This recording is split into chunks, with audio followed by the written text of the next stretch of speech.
Hello, everybody, and welcome back to the Walk in Favor Network. I'm your host, Pastor KZ, and this is your midweek word. I was inspired by a scripture in the Gospel of St. Matthew, chapter 10, about verse 16.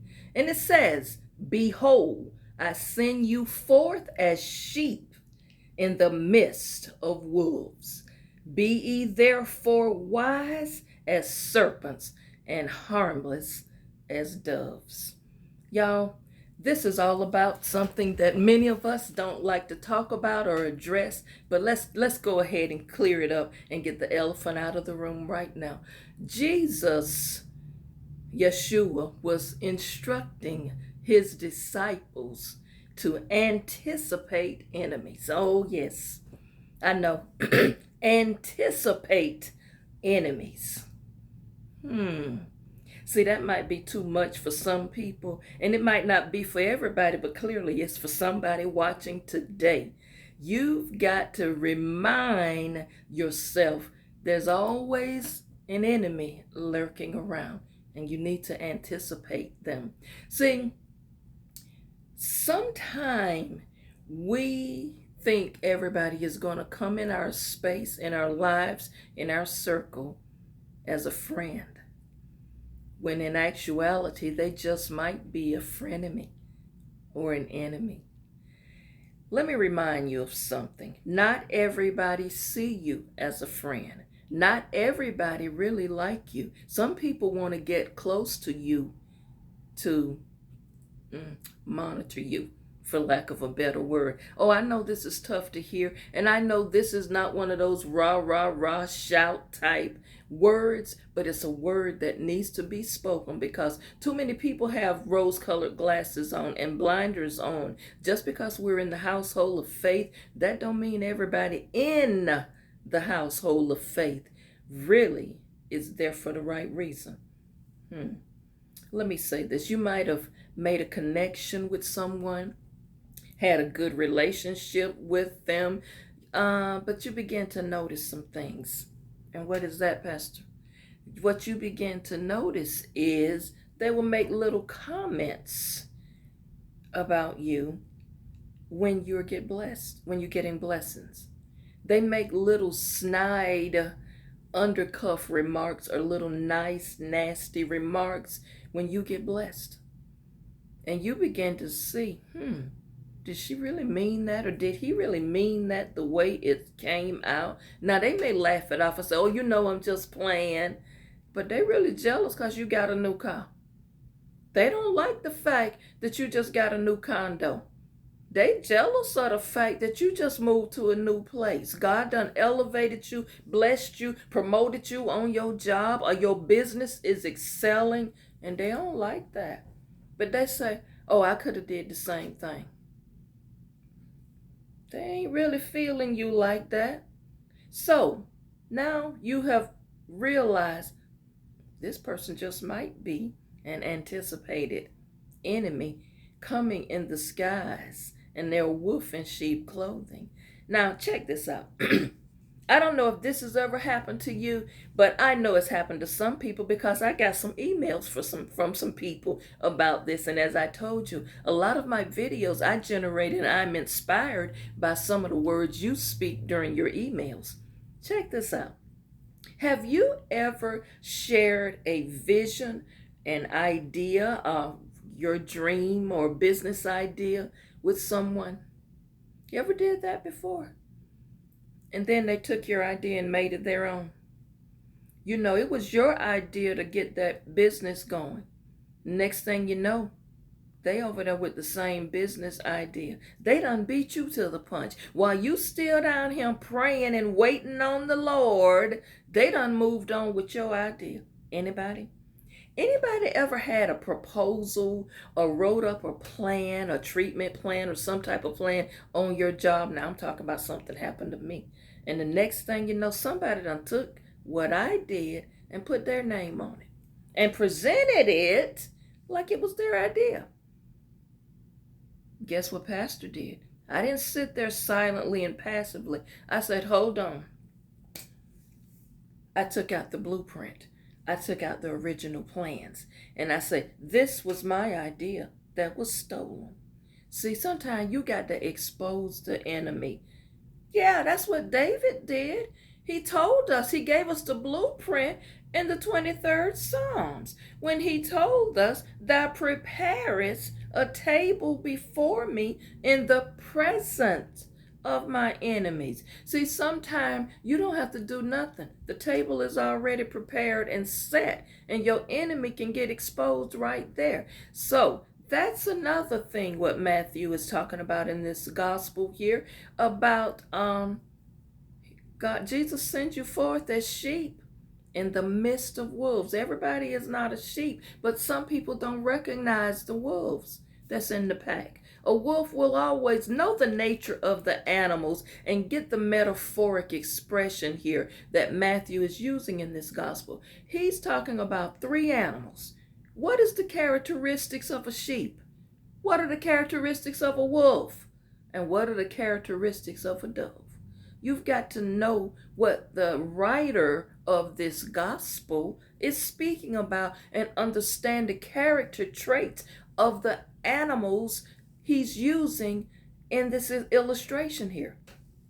Now, another thing you got to understand, this might strike a nerve with people, but don't it get really under your skin when you have trusted someone and shared confidence, and put confidence in a person and expected this person to ride for you and ride with you and be your supportive and your cheerleader. And yes, you can do it. I believe in you, and pour into you. I told you yesterday about doing that. And the next thing you know, they're doing the very thing that you dreamed about doing for yourself. The very idea you had, the business that you wanted to start for yourself. You know what? Someone shared with me in an email, and I'm going to do a whole series on this, ladies. But this lady shared with me in an email. She really liked a particular man, and they'd been dating.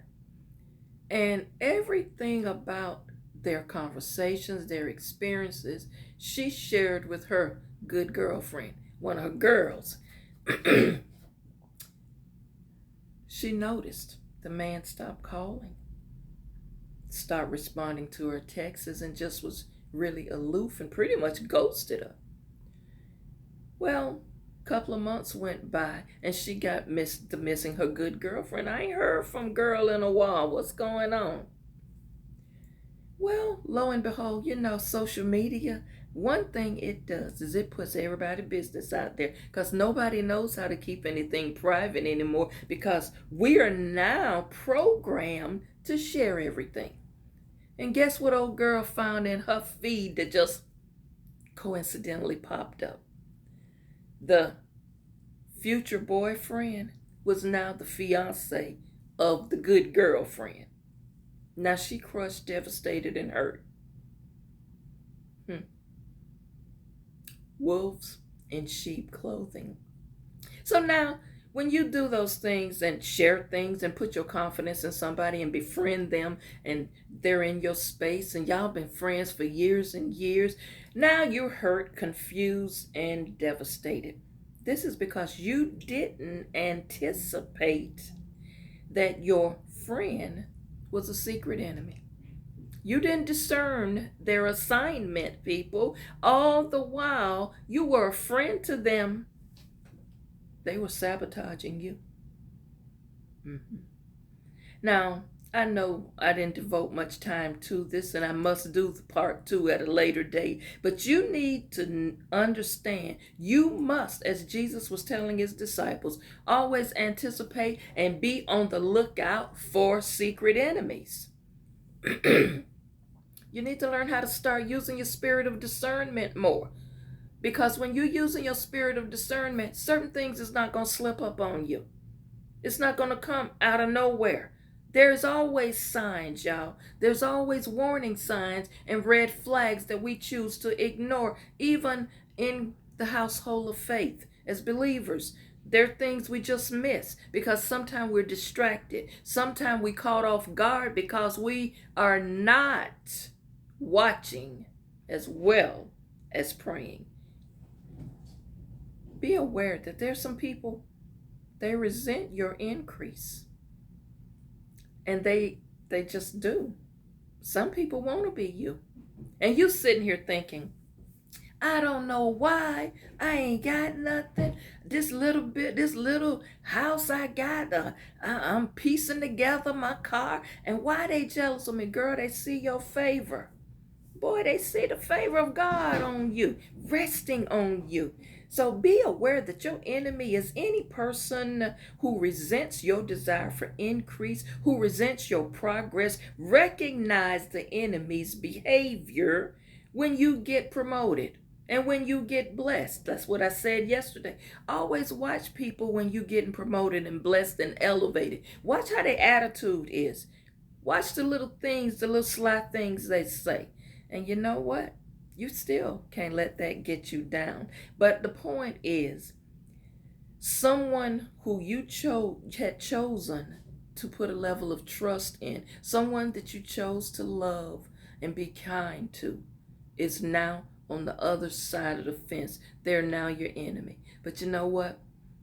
Leave them where they are. But don't you sit and walk in bitterness and unforgiveness. Don't do that. You keep rolling on. Always learn the lesson. And remember, as Jesus was alerting the disciples, you're sent forth as a sheep. You don't mean no harm to nobody. A sheep is docile. It's not aggressive. It's not in the game to be combative and confrontational. But it says he sends you in the midst, in the middle of wolves. There's some people got the total opposite character traits. Wolves are sneaky. Wolves are deceptive. Wolves are manipulative. And a lot of wolves are narcissistic. They are predators. Wolves prey on things. Look at the metaphor. But it's saying, be wise as serpents and harmless as doves. You don't have to do nobody no harm. Don't do evil for evil. For his words say, vengeance is mine, saith the Lord. I will repay. Don't worry about your enemies. You keep doing good. You keep being a good person.